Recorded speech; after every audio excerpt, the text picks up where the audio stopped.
So, hello, Facebook land. My name is Gwen Saul. I'm curator of ethnography here at the New York State Museum. I'm in an undisclosed classroom in our semi lockdown building, but I have the great pleasure of bringing to you today an artist whose work I deeply admire, Hayden Haynes. And who's also a manager at the Seneca Nation Iroquois Museum and an antler carver, a father, a husband, and someone that I'm honored to call friend. So welcome, Hayden. Thank you very much for having me, Gwen. It's so good to see you. I like the background. Oh, thank you, thank you. Is I'm that in the inside? woods. I'm also in an undisclosed location. Good. Excellent. So behind me, I have some slides that are going to be rotating while we talk. And I also have with me the piece that you made that the New York State Museum purchased for our contemporary Native art collection. And so don't mind me if I'm scrolling through these slides, but so tell us how you got started doing antler carving. Yeah, so when I was a child, maybe 9 or 10, my aunt had given me a Dremel tool for my birthday. And she just explained that I could make things with it. I don't think she meant anything in particular. Um, but I just kept it around. I never used it. And then in my early 20s, I kind of spent some time at the Iroquois Museum, the Seneca Iroquois National Museum in Salamanca, at their old location, and I would see the works by like Stan Hill Sr., Norman Jimerson, who I see you have one right there on your table. Um, so I would, those guys are what inspired me to pick up that Dremel tool that my aunt gave me, and then just experimenting with antlers that I had at my house because I was a hunter. So over a decade later, I'm still experimenting. Well, I'm so impressed that you take this medium that is disposed of by the animal and is used, to fight or to attract mates, and then somehow you're able to transform this into something that moves and breathes and looks like. I mean, the hawk looks like it could fly away. So, where do you get the antler? So I get them in a variety of places. When I would travel shows, which obviously not doing that this year, but I would meet a lot of people that just happen to show up at my booth and have antlers. Sometimes they're in their car for whatever reasons, but that way, or people in the community will sometimes just give me antlers. I've had people right here on the reservation just drop off, a bucket of antlers, and sometimes I have to buy them if I'm looking for something specific and I need to reach out to somebody for a certain type and certain shape. So, my stepfather also gives me a lot of antlers in his travels for work, so that helps too. So when you were first starting out, was it hard? Did you get frustrated sometimes? Did it take a while to get used to working with it? I was just thinking about that earlier this morning. I've never gotten frustrated or angry in my experimentations. Now, there's been some times where I've gone a little too deep and cut something completely off on accident, or whether it be on a sander or something, and it's just there's no putting it back, there's no fixing it, and I've never gotten actually mad. I just kind of like say wow, and then I just kind of go take like a 5 or 10 minute walk away, and you know it's not frustrating to me. It's my release, like most people that make things. So where is your studio these days? Do you work at home or? So my studio is actually on a little room that's off to the side of our house, and it's a very cramped space. But I like it, or either that, or I've just grown into it, I guess. But it's very cramped. It's very dusty, obviously from the dust. It's not really organized. I just have things laying, around, and I try to keep it as neat as possible. But that's not really, a concern for me. So I've been to some different artist studios, and sometimes they're very organized and they have all the tools laid out, and sometimes it's just like blissful chaos.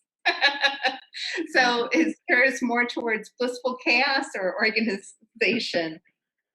I think it's somewhere in between. It's not precisely organized. I do know where the things that I need every day. I know where they are, and that's fine. But there's some other things that are just top of the So I really appreciate too. I feel as someone who's always learning about Haudenosaunee history and culture that you find a lot of inspiration from Seneca and Haudenosaunee history, and I see that in your work, like the piece you did of Corn Planter and other pieces that you've done. So tell us a little bit about how you find inspiration for your work. I'm not really sure. A lot of the times it's always an experiment. I get bored with doing certain things over and over, or even twice. So like the corn planter one, that was an experiment in doing images of people carved onto antler. So it was something I wanted to try. So that's why I did it, and then I got bored with the pictures, and then I moved on to something else. But yeah, I find the inspiration is everywhere. I live right here on the territory, and I live and breathe uh, our area every single day. Live amongst the community, and there's just so much history around us, and it's easy to find inspiration that way. Well, I love this piece, by the way. This is a piece that Hayden sent me an image of this morning. So tell us about this beautiful necklace, right? Right, it's a necklace. Yeah, that was one of commissioned pieces from last year. So it's titled "Living in Two Worlds." It's got the font obviously, and it's got in the front of the font some common vegetation, I guess you could call it, and then behind it is celestial trees indicative of like a sky world. You can interpret that any which way you want to, but in many aspects, each one of us could probably identify how we have to live in two different worlds at separate times. And then you got the gentleness of the fawn, right? And then you got the fawn as a baby, and the babies are generally considered more connected to the spiritual world um, because they're so new. So you know, there's a lot going on there. The beads themselves are those blue ones are old trade beads, and the green ones are vintage beads from the 1930s. So yeah, I liked it. I like to always want to do a fawn, and that's the great thing about some of the commissions that I do is they give me an idea. In this case, I didn't get an idea for the fawn, a suggestion, but the people will usually just say, make me this, and give me the creative freedom to kind of come up with whatever. So. I love all the texture going on with the antler, and I love the celestial tree. That's certainly a design that I see in beadwork, and of course, your carving too. So, and how do you get the color on the deer? Is that done after the carving is completed?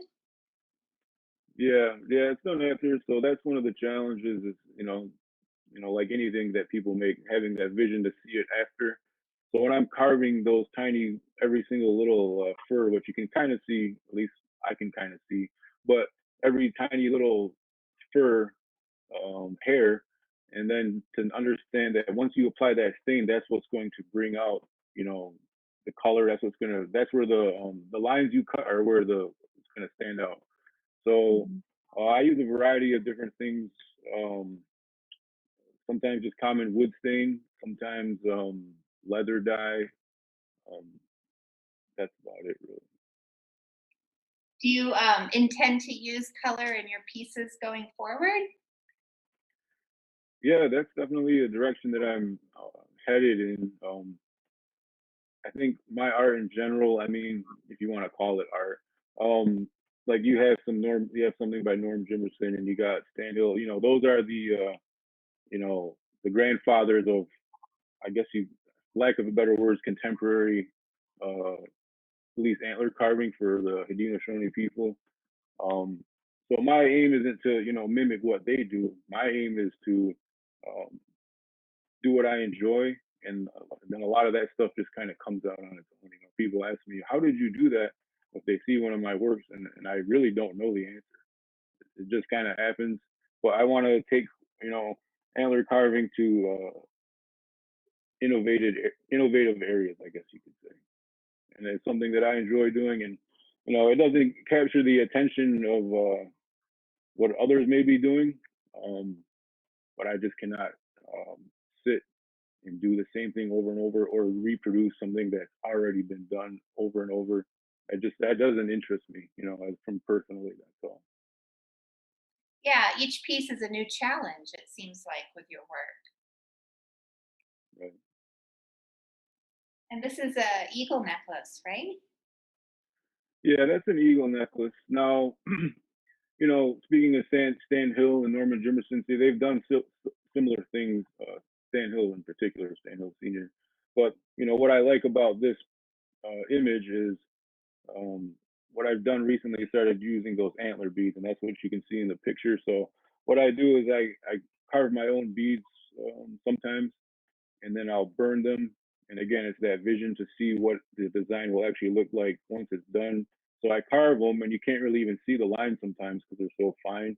But once I burn them, that's when those images pop out. So that's kind of why I wanted to show that, just to, again, innovation, making my own beads instead of just getting manufactured beads, which there's nothing wrong with. But again, I just try to advance it a little bit and do things that are different, and that it intrigues me. If it intrigues other people, great, and if it doesn't, I'm perfectly fine with that too. Oh, I think we're all intrigued. You made the beads on the piece that you're wearing too, right? Right. Yep. This is a piece, some beads that I experimented with and made as well. So I'm contemplating coloring some antler beads instead of burning them to give them different colors, but we'll see if I get there. All right, so I wanted to ask about the hawk piece that you made for the New York State Museum. So tell us about how this came to be.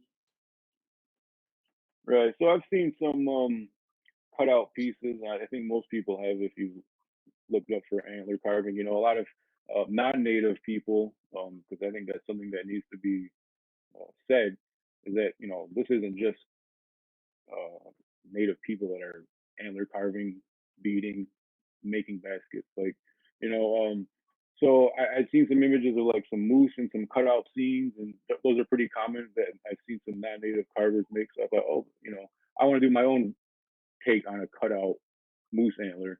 But of course, I'm not going to just do anything. But I thought a hawk would be a good idea, because during that time I've been traveling a lot of markets on the road, and we've seen a lot of hawks. Me and my family, we found a lot of hawks hit by cars on the road.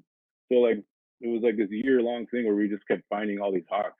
So that's what kind of inspired me to um, make a hawk carving, because I really admire watching them in the trees when you're driving down the throughways or whatever, and they're just sitting up there with the white chest. So that's pretty simple explanation right there. Well, I love all the detail because the closer you get to it, you start noticing that each feather has little lines on it. And I mean, it's so exquisite. You must have spent a long time with this. Yeah, absolutely. A couple months, and that's those lines that you see. You can kind of only see them under certain light, and that's kind of where I started doing more with adding color, because when you add that color, that's what brings out the lines more. Where you don't have to see it. I'm looking at it in my screen right now, and I can just kind of see a silhouette of it, but you can't see, at least from this vantage point, every single feather with every single line in the feather and all that stuff. So that's why I started experimenting more in that sense. All right. Well, welcome back, Facebook. We just took a brief intermission there. So I want to get back to the hawk for a moment because we got cut off while you were talking about it. But really quickly, are there any other tools besides a Dremel that you use for carving? Yeah, absolutely. I don't use the Dremel for roughing it out, but I use a Fordham. That's what I prefer. I know there's a variety of other ones, but I like a Fordham to do that fine detail work. I mean, I use a grinder to actually like get the whole rough part of it off there in the beginning, the whole like in that case, the whole front of it. So I mean, I have a variety of different tools that I use, but to actually do the actual carving, I use a Fordham. So I think when we got cut off, you were talking about how you had seen a lot of hawks, right, in your travels because they get hit by cars. So what were you going to say after that? Well, the only thing I was gonna say is,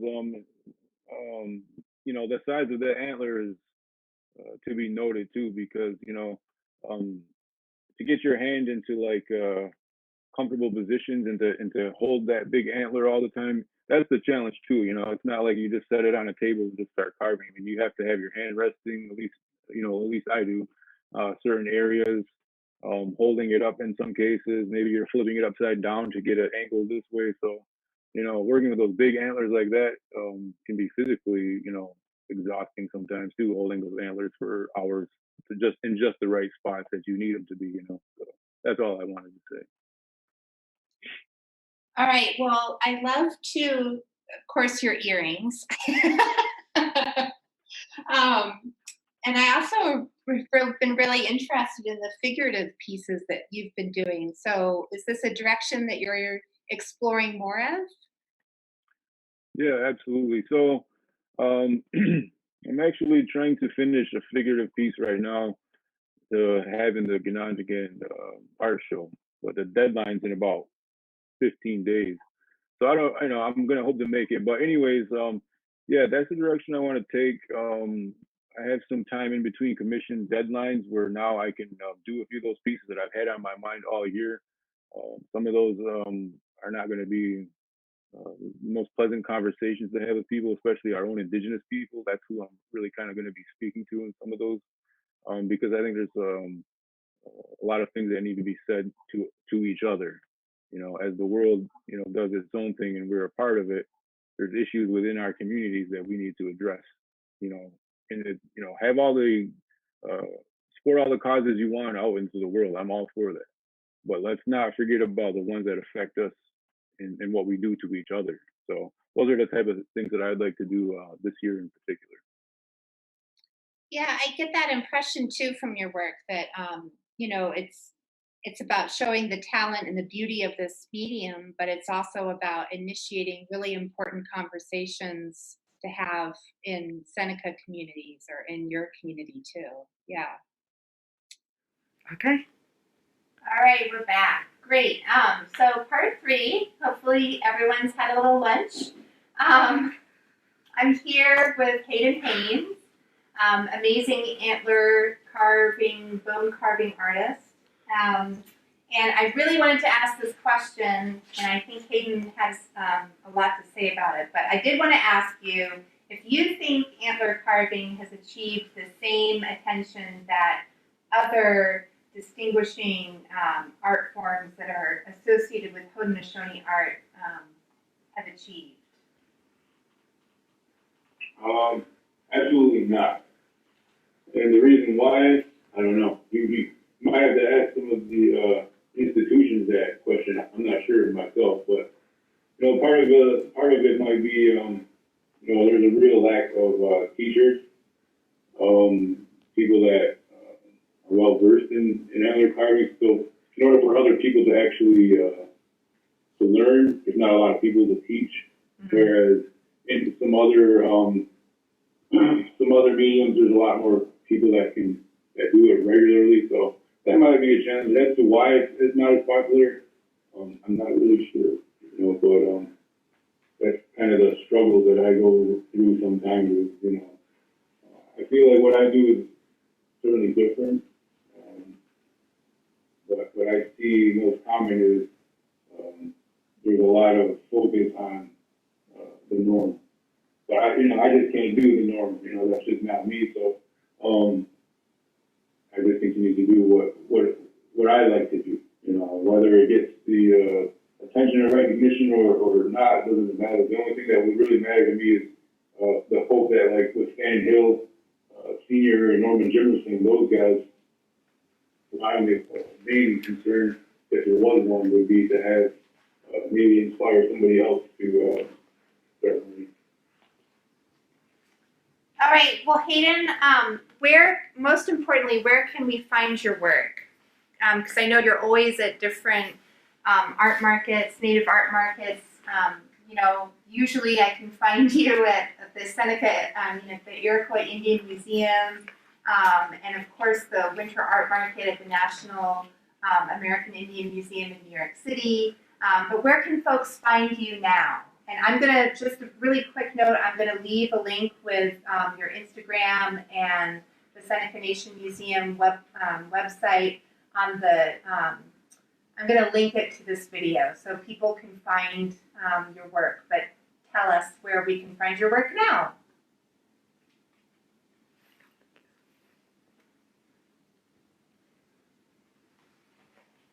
Or not. I'll just post it all and we will do what we need to do. So thanks everyone for joining us on this inaugural adventure in trying to live stream Zoom via Facebook.